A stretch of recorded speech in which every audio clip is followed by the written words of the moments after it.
तो नमस्कार बच्चों, कैसे हैं आप सब। तो आज के एक वीडियो में हम फिर से कुछ क्वेश्चंस आईपी स्टूडेंट्स के लिए लेके आए हैं। उनका क्विक हम सॉल्यूशंस देखते हैं कैसे उनको सॉल्व करना है। तो टाइम वेस्ट ना करते हुए हम स्टार्ट करते हैं अपना वीडियो।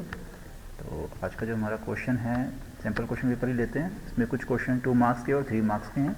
बेसिकली ये सारे के सारे आपके डिक्शनरी और सीरीज़ के क्वेश्चंस हैं, जो थोड़े से आप in the form of output के लिए आएंगे या आपको क्रिएट करने के लिए आएंगे। तो यहाँ फर्स्ट क्वेश्चन देखेंगे, एक write a program to create a series. ठीक है, तो सीरीज क्रिएट करना है, object using a dictionary, through dictionary है that to store the number of student in each house of class 12 D in your school. ठीक है, तो इन्होंने नोट दिया हुआ है, एज्यूम 4 हाउस हैं, बीज, चिनाब, ठीक है, Ravi and Sutlej, having 18 to 18 students respectively. तो आपको यहाँ पांडा लाइब्रेरी उन्होंने ऑलरेडी इंपोर्ट की हुई है, तो आपको इसके लिए इंपोर्ट कमांड लिखने की जरूरत नहीं है। अगर यहाँ नहीं लिखा है तो आपको इंपोर्ट करना पड़ेगा। ठीक है, इसको क्विक आंसर देखते हैं, बड़ा ईजी आंसर होते हैं। ठीक है, तो यहाँ पर अगर हम देखते हैं इसके आंसर आपको मिल जाएंगे। दिस इज़ द आंसर, ये आपके आंसर है। ठीक है, यहाँ देखिए बहुत आसान होता है सीरीज़ और डेटा फ्रेम का। सबसे पहले आपको एक डिक्शनरी बनानी है। डिक्शनरी से उन्होंने कहा कि आपको पहले तो सीरीज़ क्रिएट करनी है यूजिंग डिक्शनरी। तो we have to first create the dictionary. तो यहाँ पर डिक्शनरी बनाई, बीज डिक्शनरी बनाना बहुत आसान है। आपने यहाँ पर की लेना है और उसकी वैल्यूज़ बीच में कॉलन आएगा। ठीक है, अगर स्ट्रिंग है की तो ये वैल्यू या कोई भी वैल्यू स्ट्रिंग है वो इन्वर्टेड कॉमास में आएगी। 20, रवि 20, सतलज 8। ठीक है, ये 20 की जगह 2 आएगा क्योंकि यहाँ इन्होंने 2 लिखा हुआ है। अगर हम यहाँ देखें तो क्वेश्चन के अंदर तो यहाँ इन्होंने 2 लिखा हुआ है। ठीक है, तो यहाँ पर अगर आप मार्किंग स्कीम में जाएंगे तो यहाँ 20 गलत लिखा हुआ है, ये 2 आएगा। ठीक है, और दूसरी कमांड है, सिर्फ 2 ही कमांड लिखनी है। पहली कमांड से डिक्शनरी बनेगी, दूसरी कमांड से st=pd.series। सीरीज में एस कैपिटल होगा, याद रखना। ठीक है, और पीडी क्यों लिया, क्योंकि इन्होंने एज ए पीडी, देखो यहाँ पर इन्होंने लिखा हुआ है, इन्होंने PD as a import PD की हुई है।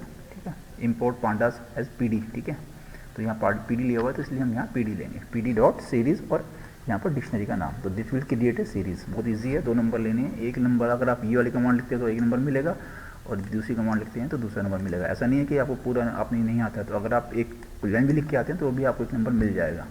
तो उसको छोड़ के नहीं आना है, बड़े आसान क्वेश्चन होते हैं। ठीक है, अब हम दूसरे क्वेश्चन पर चलते हैं। दिस इज, ये आपका आउटपुट की फॉर्म में इम्पोर्ट पांडास एस pd.series। तो यहाँ सीरीज बनाइए डेटा एक लिस्ट के थ्रू। ठीक है, ये data is equal to this list, print a 45। ठीक है, a 45। तो यहाँ क्या आना चाहिए, 45 से ज़्यादा की वैल्यू है a के अंदर वो आएगी। तो अगर हम यहाँ देखें कौन सा क्वेश्चन है, ये है आपका 24। ठीक है, 24 में अगर देखें तो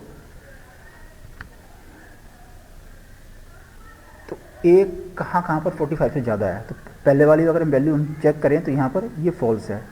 ठीक है, ये भी फॉल्स है, ये ट्रू है और ये फॉल्स है। तो यहाँ पर ये देखो, जो आंसर आपका जो है ना वो आपका ट्रू फॉल्स की फॉर्म में आया। क्यों आएगा, क्योंकि यहाँ पर एक रिलेशन ऑपरेटर है। तो जो भी आंसर आएगा, अब यहाँ पर ए क्या है, ए आपकी एक सीरीज़ है। तो सीरीज़ में अगर हम रिलेशन ऑपरेटर यूज़ करते हैं तो वो हर एक एलिमेंट को चेक करता है। तो आंसर आपका ट्रू फॉल्स में आएगा। तो यहाँ देखेंगे पहले दोनों ट्रू हैं, फॉल्स हैं, ट्रू है फिर फॉल्स है। तो थर्ड जो आपका सेकंड इंडेक्स है, इट मीन्स थर्ड वैल्यू के लिए ही ट्रू है, क्योंकि यही 45 से ज़्यादा है।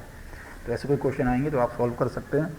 आपको हाफ मार्क्स, यहाँ पर 4 स्टेटमेंट हैं, 4 आउटपुट आएंगे तो हर आउटपुट के लिए हाफ मार्क्स मिलेगा। ठीक है, तो आपके अगर 3 आउटपुट ठीक है तो आपको 1.5 मार्क्स मिल जाएगा। तो बड़ी आसानी से आपको मार्क्स मिल सकते हैं। अगर सोचो कि मुझे आता ही नहीं है, अरे आप कुछ लिखेंगे ना तो कुछ आपको मार्क्स मिलेंगे। ठीक है, तो आप कुछ ना कुछ लिख के आइएगा। और ये देखिए, अब नेक्स्ट क्वेश्चन जो आपका है वो है, यहाँ पर इनको आपके 2 आपके यहाँ पर क्वेश्चन फ्रेम की हुई हैं, इसको देख के आपको वो करना। तो यहाँ पर देखेंगे पांडा 10 पीडी, ईयर बनाया, एक डिक्शनरी बनाई है, then second dictionary, total series equal to 1 year comma और 2 ईयर। तो यहाँ पर एक फिर आपसे हमने एक और डिक्शनरी बनाई। ठीक है, तो उसमें क्या हुआ, उसमें आपने 1 लिखा तो ईयर 1 का डेटा आ गया। तो यहाँ क्या होगा, ये एक सब डिक्शनरी बन गई और ईयर 2 एक अनदर सब डिक्शनरी बन गई। तो डिक्शनरी के अंदर एक और डिक्शनरी बन गई है। तो आप कन्फ्यूज़ मत होइएगा, आसान है। और हमने क्या बनाया, डेटा फ्रेम बनाया। तो टोटल सेल्स के नाम से एक डेटा फ्रेम बनाया। तो डेटा फ्रेम कैसे बनेगा, ठीक है, ये PDF, तो ये आपका एक डेटा फ्रेम बनेगा। यहाँ कह रहा है list the index of the data frame.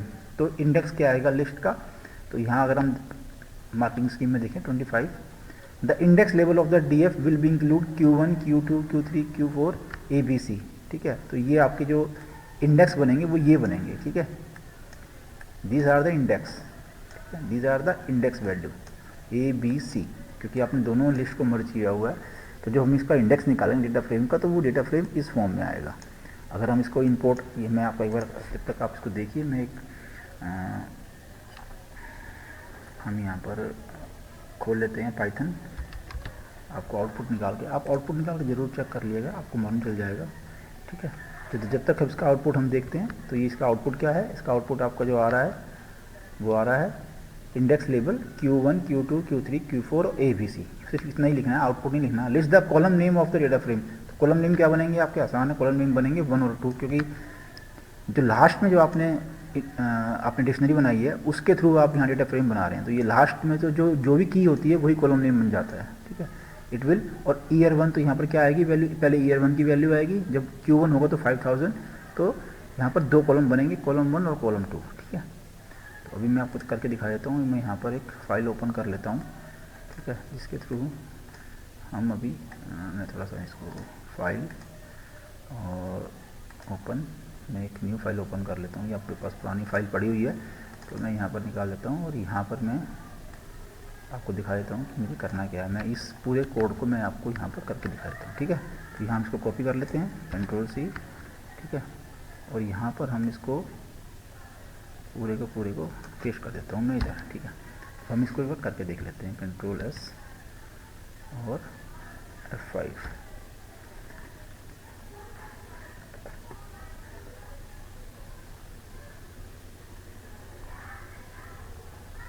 थोड़ा टाइम लगेगा, तो अभी देख लेते हैं, आउटपुट आ जाएगा अभी।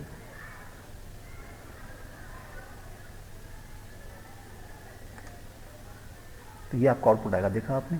तो आउटपुट क्या आया आपका Q1, तो इंडेक्स कौन से बनेंगे, Q1, Q2, Q3, Q4 और ABC, कॉलम 1 और कॉलम 2। तो यहाँ पर जो वैल्यूज़ आई हैं वो आपकी जो इंडेक्स, जो आपकी वैल्यूज़ आई हैं वो आई हैं 5000, 8000, 12000 और NAN, क्योंकि उस पर्टिकुलर 1 कॉलम में ये वाली वैल्यूज़ है ही नहीं। वैल्यूज़ कहाँ पर हैं, वो कॉलम ईयर 2 में है, ईयर 2 में वैल्यू ABC की हैं, तो इसलिए ईयर 1 के लिए उनकी NAN हो जाएगी, और ईयर 1 में जो वैल्यूज़ हैं उसमें कॉलम 2 के लिए वैल्यू NAN हो जाएगी। ठीक है, तो यहाँ पर क्या हुआ, यहाँ पर आपका एक कॉलम बन गया। और वो दूसरी वैल्यू जो उसने पूछी है, वो पूछी थी, क्या पूछी थी उसने पूछी थी list of the column name. तो कॉलम नेम आपका क्या है, कॉलम नेम आपके 1 और 2 है। तो इस तरह से आपको ये क्वेश्चंस करने हैं, आपको आसान है, ज़्यादा मुश्किल नहीं आएगी, आपको बस थोड़ा सा पेशेंस रखना है, इसको रीडिंग करना है। तो इस तरह से आपको ये नेक्स्ट क्वेश्चन भी हो गया। अब इसके खिलाफ अगला क्वेश्चन देख लेते हैं, ये हम ऑलरेडी कर चुके हैं।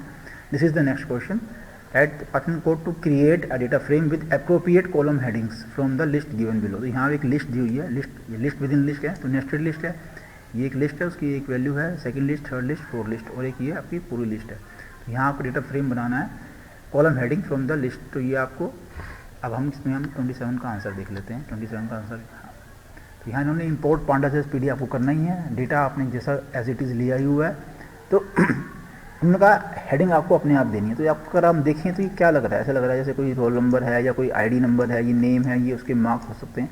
तो हमने यहाँ एज्यूम कर लिया कि ये रोल नंबर है, नेम है और मार्क्स है। तो हमने लिखा PD dot data frame, data frame में D capital, F capital, then data, ये पूरी की पूरी वैल्यू लेंगे और कॉलम्स नेम हम अपनी तरफ से दे देंगे। तो RNO, नेम और मार्क्स, क्योंकि यहाँ पर एक लिस्ट के अंदर 3 वैल्यू हैं, तो हर एक के ऊपर एक हेडिंग चाहिए, तो हेडिंग आपने रोल नंबर लिख दिया।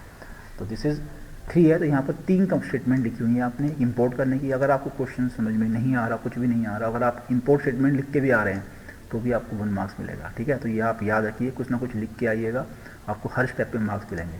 ठीक है, डेट एज ये भी आपको आंसर में दिया ही हुआ है। 2 स्टेटमेंट तो आप लिख ही सकते हैं और 2 मार्क्स आपको आराम से मिलेंगे।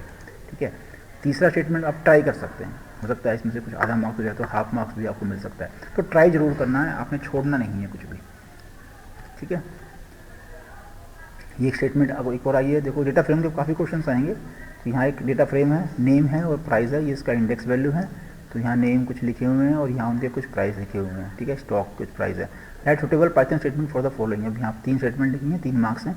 Add a column called special price with the following data, तो आपको एक कॉलम ऐड करना है यहाँ पर।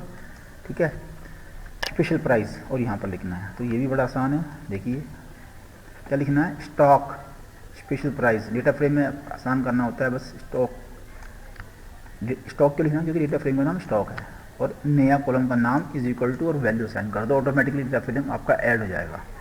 बड़ा आसान है ऐड करना, जस्ट आपने स्टॉक का नाम लिखना है, डेटा फ्रेम का नाम लिखना है, उसके अंदर स्क्वायर ब्रैकेट में आपने कॉलम का नाम लिखना है और उसकी वैल्यू असाइन कर देनी है, 1 नंबर आपको मिलेगा। बहुत आसान है। Add a new book name the secret having price 80। तो ये आपने यहाँ पर एक नया बुक ऐड करनी है, इंडेक्स 4 पे न्यू बुक ऐड होगी और उसका प्राइस होगा 800, ठीक है 800। तो क्या लिखोगे, स्टॉक LOC, यहाँ पर LOC यूज़ करेंगे 4, क्योंकि आप क्या कर रहे हो, आप एक इंडेक्स को ऐड कर रहे हो, ठीक है। तो इंडेक्स आपने यहाँ पर इंडेक्स का नाम दिया, सीधी सी बात है, और उसका नाम रखा सीक्रेट और 800। तो यहाँ पर उसका स्पेशल प्राइस नहीं आया, क्योंकि स्पेशल प्राइस उन्होंने बोला ही नहीं है, तो हम सिर्फ 2 ही वैल्यू देंगे, नेम और 800, ठीक है। यहाँ आपने क्या किया, थ्रू LOC आपने एक रिकॉर्ड को ऐड किया है, बेसिकली रो को ऐड किया है आपने। तो रो को ऐड करने के लिए यही सिंटेक्स है, आप याद रखिएगा।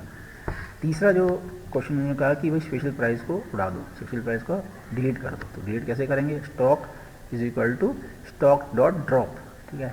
आप ये नहीं लिखेंगे तो भी चलेगा, आपने लिखना है स्टॉक डॉट ड्रॉप, लेकिन ये इफेक्ट नहीं होगा। अगर खाली इतना ही लिखेंगे तो वो उस पर इफेक्ट नहीं होगा, आपको ये लिख के आपने उस पूरी वैल्यू को फिर से यहाँ पर स्टोर भी कराना है। तो यहाँ पर आ जाएगा stock is equal to stock dot drop special price axis 1। Axis 1 का मतलब क्या होता है, कॉलम। एक्सिस 0 करेंगे तो रो, क्योंकि हमें कॉलम को डिलीट करना है, तो कॉलम 1, ठीक है। तो इसलिए एक्सिस 1। तो हर स्टेटमेंट के एक मार्क्स आपको मिल रहा है। तो बहुत ज़्यादा मुश्किल नहीं है चीज़ें, अगर आपको जो करनी है वो बड़ी आसानी से हो सकती हैं। आपको बस थोड़ा सा पेशेंस लेना है, ठीक है। थोड़ा सा अपने ध्यान से आपको पढ़ना है, क्योंकि पेपर बहुत बड़ा नहीं होता है, पेपर बहुत छोटा होता है, आपके लिए बहुत जल्दी ख़त्म हो जाता है पेपर, ठीक है। तो इसलिए आपको जल्दबाजी नहीं दिखानी है, पेपर को आराम से करना है और आराम से आप कर सकते हैं, ठीक है। अब इसमें एक और क्वेश्चन बचता है, ये लास्ट क्वेश्चन आपको यहाँ पर आया हुआ है, ये भी नहीं है, this is the last question is there, सबसे आखिरी में ये आपका एक क्वेश्चन आया हुआ है, ये दिस वन, ये आपको ये वाला क्वेश्चन है आपको। यहाँ पर कह रहे हैं analyst and design data frame DF and contain the data about computer olympiad C, इन्होंने कुछ लिखे हुए हैं, school, total student, topper, first runup, ठीक है। तो ये इसका इंडेक्स है C01 C02। क्या है, predict the output of the following Python statement, DF dot shape. इसकी शेप क्या है, शेप का मतलब होता है number of rose, number of column. तो अगर हम जाके मार्किंग स्कीम में भी देख लें, वैसे भी आपको पता होना चाहिए, लेकिन फिर भी मैं आपको मार्किंग स्कीम से बता रहा हूँ, क्योंकि आपको आसानी हो जाएगी देखने के लिए। तो यहाँ पर जो शेप है वो 5,4 है। 5 मतलब नंबर ऑफ कॉलम, और नंबर ऑफ रोज पहले रो आती है फिर कॉलम। तो नंबर ऑफ रोज है 1 2 3 4 5, कॉलम है 1 2 3 4। तो यहाँ पर नंबर ऑफ कॉलम तो आएगा 5,4, 5 रोज 4 कॉलम्स, ठीक है। टेबल्स की तरह ही है, बिल्कुल आसान है। दूसरा कह रहा है DF 2,4। तो 2,4 का मतलब होता है कि 2 से स्टार्ट करेंगे और 4 तक, ठीक है। तो 2 से स्टार्ट करके 4 तक जाएंगे, मतलब 2 और 3, 2 और 3।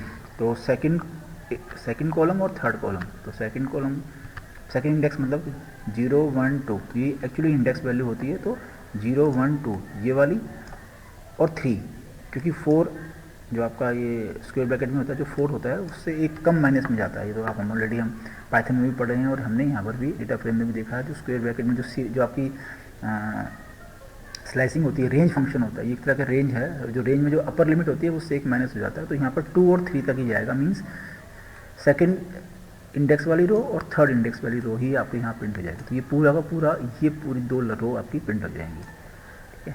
ये आप याद रखना कैसे इसमें आया वैल्यू। तो यहाँ देखेंगे ये वैल्यूज़ आ गई आपकी, आ गई है। उसमें हेडिंग भी आपको लिखनी है, आप हेडिंग जरूर लिखें, क्योंकि हेडिंग नहीं लिखते हैं तो कई बार नंबर कट जाते हैं, ठीक है।